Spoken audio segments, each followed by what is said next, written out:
Let's solve Five Little Pigs by Agatha Christie together. Hello, beautiful people of the internet. How are you doing today? My name is Jackie and welcome back to my YouTube channel. This is going to be part one of our Five Little Pigs solve along. I will link the announcement video in the card, but basically we are reading Five Little Pigs together to see if we can put our brains together and solve the mystery. Now, in this video, we are only going to be discussing part one of this book.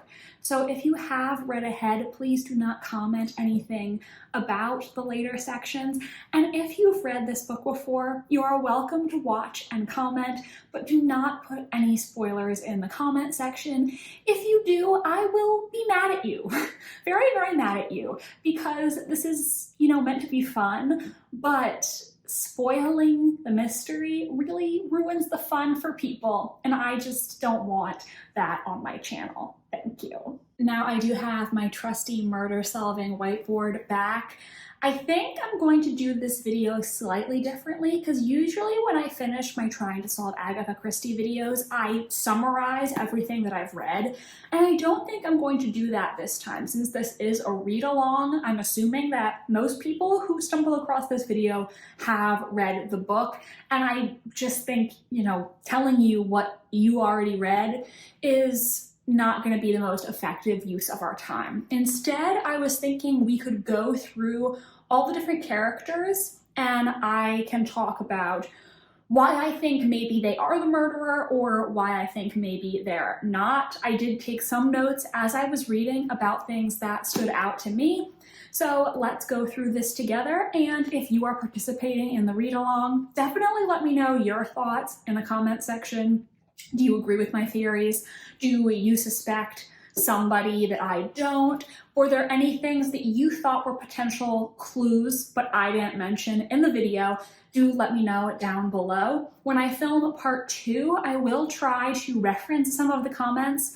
I do think I am going to be filming that video a little early because I'm going to be away from home this weekend. So I may not be able to mention every single comment, but I will try. So here in Five Little Pigs, we are trying to solve the cold case murder of Amias Crail. Well, I guess I can't call it a cold case because technically his wife Caroline Crail was found guilty of his murder and died shortly thereafter in prison. Poirot is now reopening this case at the request of their daughter, Caroline Crail Jr., aka Carla Lemarchant. And I have to say, honestly, when I first started reading this book, I wondered if it was possible that Carla was actually guilty. However, I think that's unlikely since she was 5 years old when her father was murdered. Not saying it's totally impossible for a 5-year-old to commit murder, but probably unlikely. And we also find out later in the book that she was away from home when the murder took place. So I don't think that she actually killed her father, though I figured I would still bring it up just in case somehow that ends up being right. The reason that I thought this is because in chapter 1, when Carla goes to see Poirot, she claims that the reason she wants this reopened is because she received a letter from her mother proclaiming her innocence. Yet, we don't actually get to read the letter, and if it were me, and I was going to hire Poirot, I would give him a letter to read, the letter that my mother allegedly wrote me. So I thought that was odd, that we didn't see what was in the letter. Another reason I wondered if perhaps Carla could be guilty is because I find it very interesting that her mother is named Caroline Crail, and then she is Caroline Crail Jr., let's say. I thought that was interesting because obviously every choice that a good mystery author makes is deliberate. And so I was just wondering, why did Agatha Christie choose for Carla to have the same legal name as her late mother?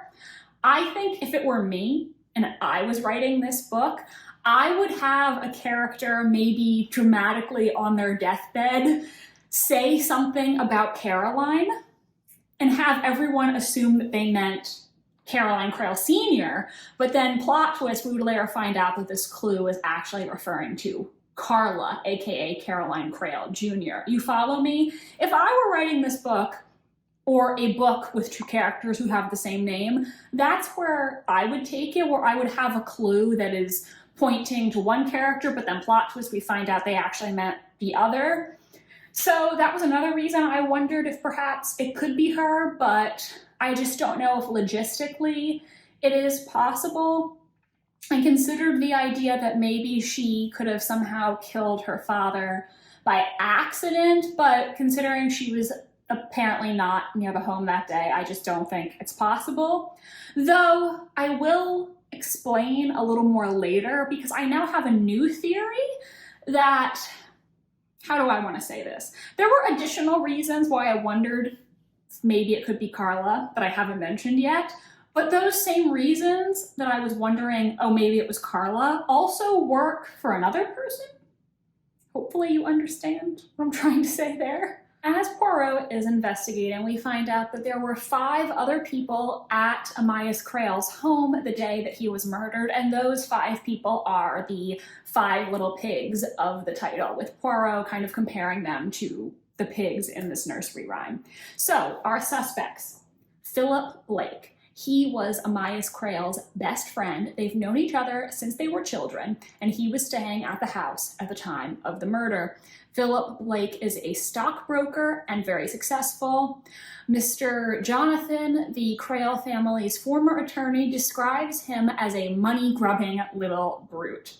Then we have Meredith Blake, the older brother of Philip Blake, who lived at the neighboring estate, so he also knew Amias Crail from a young age.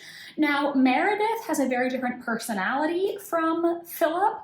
He is much more of a stay-at-home, introverted type, and he was extremely interested in herbalism, like herbs, botany, that sort of thing. So actually, the poison that was used to kill Amias Crail was a hemlock mixture that was from Meredith's collection of potions. Then we have Elsa Greer. She was much younger than Amias Crail, I think by 20-ish years. She was only 20 at the time of the murder, making her approximately 36 now. She was the daughter of a wealthy, I think, manufacturer from Manchester. And she allegedly set her sights on Amias Crail. She saw him, she knew she wanted him, and she didn't care if she had to break up a marriage to get him. They met because Amias was painting Elsa's portrait, and eventually it was decided that he was going to leave Caroline for Elsa, and that prompted a major fight shortly before the murder. And that was part of the reason that everybody assumed Caroline murdered her husband. She even said in anger, "I'm going to kill you." So people assumed that she murdered Amias because Amias told her he was going to leave her for Elsa. You would think that Elsa doesn't really have a motive for murder, but it is said that after the murder, she stopped being young and joyous, and instead became vindictive, cold, and hard. She's on her 3rd marriage, so she definitely is a cold-hearted person in the modern-day storyline who might be capable of such a thing. Cecilia Williams, she was the governess living with the Crail family, and it seems like she's kind of an unmemorable person because honestly, at first when Poirot was talking to all these people, a lot of them don't even remember Cecilia Williams, or they don't remember what her name is. So she is a very plain, competent but unassuming person, and she is now living in relative poverty. She's middle-aged, and she's also a man-hating feminist. Yeah, Agatha Christie definitely did not have a sophisticated understanding of feminism, but you know, I kind of stan man-hating Cecilia. We might have to stan, unfortunately. Then we have Angela Warren, the younger half-sister of Caroline Crail. She was 15 years old at the time of Amias Crail's death, Angela has a scar down one side of her face. She got the scar because when she was young, Caroline threw something at her face in a fit of anger, and that left Angela disfigured and blind in one eye. She is very close to Caroline, and shortly after the murder, Angela was sent away to school in another country. So let's go through all of the suspects and I will tell you what I think. First, Philip Blake.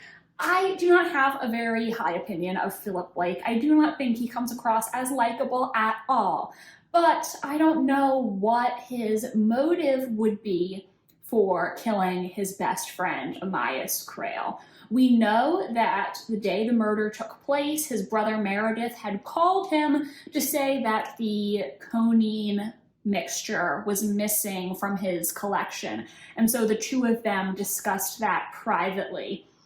I guess it is a little suspicious that Philip did not say anything to anyone. You would think that if a potential deadly poison was missing, you would maybe sound the alarm, but I can't think of a reason for Philip to kill his best friend. Now, we do get a potential motive at the end of this section because Angela Warren claims that she once saw Caroline Crale leaving Philip's bedroom with a specific look on her face, basically saying that she thinks Caroline and Philip were sleeping together at one point. But I'm honestly not sure if I believe that. Philip really hates Caroline to this day, and yes, he could be overcompensating, but I'm not convinced. Meredith Blake. Now, I don't know if he seems like the type of person to commit a murder based on his personality, and again, I don't know why he would want to kill Amias Crale. They were neighbors, so maybe it could be something to do with property. We know that Amias Crale's former home has now been converted into a sort of hotel, so maybe he wanted Amias out of the way to profit somehow. Honestly, though, I'm not convinced. That's really the only idea I could potentially think of, and I don't find it that convincing. But I do have to say, if you had a poison collection and you wanted to murder someone, that would be very hard to avoid suspicion if it was, your poison that was used. But, yes, my mom is also reading this, so that was her knocking on the office door, coming to tell me her theories. So anyways, okay, what was I saying? Meredith Blake. So if you had all of these poisonous substances on hand and you were known for having an interest in that sort of thing, it would be very hard for you to kill somebody with poison and not be a suspect, right? But if you, before the murder has even happened, tell your brother that it's been stolen, that makes you look a little less suspicious, doesn't it? Because you're like, well, somebody stole it from me, so it wasn't me. You're like, yes, it was my poison, but it was stolen. I said earlier that day that it was stolen. It's a good, potential falsehood if he actually did do it. Next, Elsa Greer. So, I don't know about Elsa. I suppose it's possible that perhaps Amias had broken things off with her before his murder, because we find out in this section that Amias and Caroline had this relationship where they did fight a lot and it was very volatile and intense. But it's even said at one point that Amias, being the egotist he was, loved Caroline as much as he was possible of loving another person. So I suppose it is possible that maybe he decided not to leave Caroline. He could have told Elsa this, and perhaps Elsa would have been so upset that she would want to kill Amias and make it look like Caroline did it. It would have been a way for her to get her revenge in that scenario. But this is just a possibility that I'm throwing out there. I don't have a lot of evidence pointing to Elsa at this point. Cecilia Williams, the governess, honestly, I cannot think of any reason that she would want to kill Amias. If any of you out there have any potential theories regarding Miss Williams, do let me know, because at this point, I really have nothing to say related to her. I don't think she did it. I could be wrong. We'll see how the rest of the book goes. But right now, I really can't think of any compelling motivation for her to potentially want to off him. And finally, Angela Warren. Let me tell you right now, Angela Warren 100% is my top suspect. And I do think I have a very compelling theory regarding her that makes perfect sense. But honestly, the fact that it makes perfect sense has me wondering if it's not her. I'm wondering if it's too obvious, though possibly the reason I think it's too obvious is because I was already looking at her, so maybe some of these clues seem obvious to me when they wouldn't seem obvious to another person. At this point, she, to me, is the most compelling suspect, but I just don't know if it's actually her. I could be falling for a Christie red herring. I don't know. So earlier I said I was going to cycle back to some of the reasons that I was suspecting Carla initially. And one reason that I thought maybe it could be Carla is because Caroline did not put up much of a fight in her own defense. Now, throughout the section, we really see that a lot of these characters viewed Caroline differently. Philip Blake really hated her. Cecilia Williams loved her. Obviously, her and Elsa did not get along. And Meredith Blake had a youthful devotion to her that never really went away. But my interpretation of Caroline is that at the end of the day, I think she was a tough person, and I don't think she would be the type of person to merely give up and not try to defend herself against a false accusation. Carla says that her mother and her were never particularly close, but she respected her mother because her mother was always the type of person to give it to you straight and just tell it like it is. So the idea of her being this defeated, sad, woman on trial, it doesn't really line up to me with the type of person that I think she was. However, it would make sense if she wanted to be convicted because she was protecting somebody else. Who would Caroline willingly go to jail to protect? I think only two people, either her daughter, Carla, or her half-sister, Angela. And that is why my suspicion has really shifted onto Angela. We hear in this section that Caroline and Angela had a very close relationship. Caroline always felt guilty for disfiguring Angela in that fit of rage years ago. Because of that, we learned that these two are very close, and whenever Angela and Amias would have a disagreement, Caroline would always take her sister's side. She was 100% devoted to her sister, almost to the point of spoiling her, since she would always let Angela have her way. So that type of devotion, would Caroline go to jail to protect Angela? Yes. And I think she probably feels like she has to atone for what she did to Angela. So I think she might have seen taking the fall for the murder as justice, because her whole life she's felt like she needed to repent for disfiguring Angela. And this is the way that she can do that. We find out in this section that Angela could also have a bit of a temper and run wild. Her and Amias got along most of the time, but they did have disagreements with colorful insults exchanged. And they were arguing shortly before the murder because Amias wanted to send her away to school in another country. And while Angela wasn't opposed to going away to school, she didn't like that Amias was insisting on it without asking her opinion first. We also find out that Angela loved to pull pranks on Amias. And what did these pranks include? Apparently, she once put slugs in his bed, and she also once tampered with one of his drinks. According to Miss Williams, Angela put salt in the drink, though Angela later says she put cat stuff in the drink. I'm not sure what exactly cat stuff means, but so they disagree on what exactly she put in it. But this, raised a red flag for me, because how did Amias die? Somebody put the poison in his beer.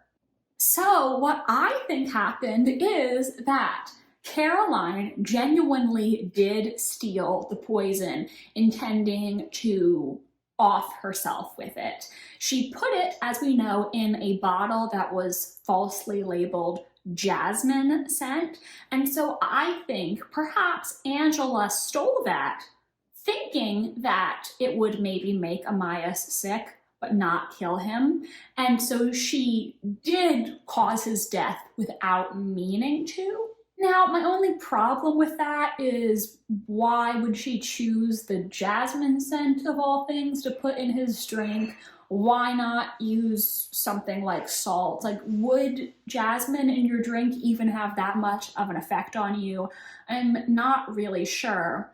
But I do think if Angela had killed Amias by accident, Caroline would definitely take the fall for her. She has carried this guilt for all these years about disfiguring Angela, and so I think she could have viewed this as a way to atone for what she did. She will take the responsibility so that Angela can still live out the rest of her life.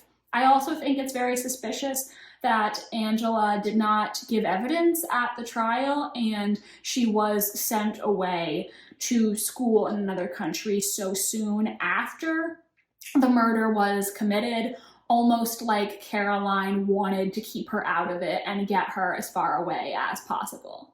As for the story about Caroline potentially having an affair with Philip Blake, we only have Angela's word for it that this happened, and it's possible that she's making the whole thing up to steer Poirot in the wrong direction. Philip really hated Caroline, and maybe Angela doesn't like Philip because of that. So if the case is being reopened, she wants Philip to become a suspect instead of herself. She says that this happened, but we don't have anyone else so far to back it up. And it doesn't really seem to me like Philip would want to have a relationship with Caroline. Like I said, it's possible that he's overcompensating, but at this point, I'm not convinced. I would need somebody else to swear to the same thing for me to believe it. In this section, we also have Angela show Poirot a letter that she received from her sister Caroline. And when you read this letter with my theory in mind, I think it takes on a whole new context. Like, you think that Caroline is saying one thing, but I think she's actually saying another. Okay, let me reread it to you. My darling little Angela, you will hear bad news and you will grieve, but what I want to impress upon you is that it is all right. I have never told you lies, and I don't now when I say that I am actually happy, that I feel an essential rightness and a peace that I have never known before. It's all right, darling, it's all right. Don't look back and regret and grieve for me. Go on with your life and succeed. You can, I know. It's all right, darling, and I'm going to Amias. I haven't the least doubt that we shall be together. I couldn't have lived without him. Do this one thing for me. Be happy. I've told you I'm happy. One has to pay one's debts. It's lovely to feel peaceful. Your loving sister, Caro. You think that this is her saying that she has to atone for killing Amias. But I don't think that's what she's saying at all. I think she is saying, this is my way of paying my debt to you, Angela, because of what I did to you in the past, and I am happy to take the fall for you. I want you to have a successful future and be happy. I feel at peace knowing that I can now make this up to you. It makes so much sense that I almost feel like I'm wrong. Like, surely I can't have figured it out already, right? Like, surely not. I don't know, because I honestly think this theory makes so much sense. But that makes me think that maybe it's wrong. I don't know. All right, I think those are all my thoughts on the first part of Five Little Pigs by Agatha Christie. Right now, I have my sights set on Angela, but I'm not sure. I'm worried that maybe this is a red herring that I'm falling for. If you read part one, do let me know who your top suspect is at the moment and what you think of my theories. Again, please, no spoilers. Do not spoil whodunit or things that happen in part two or part three.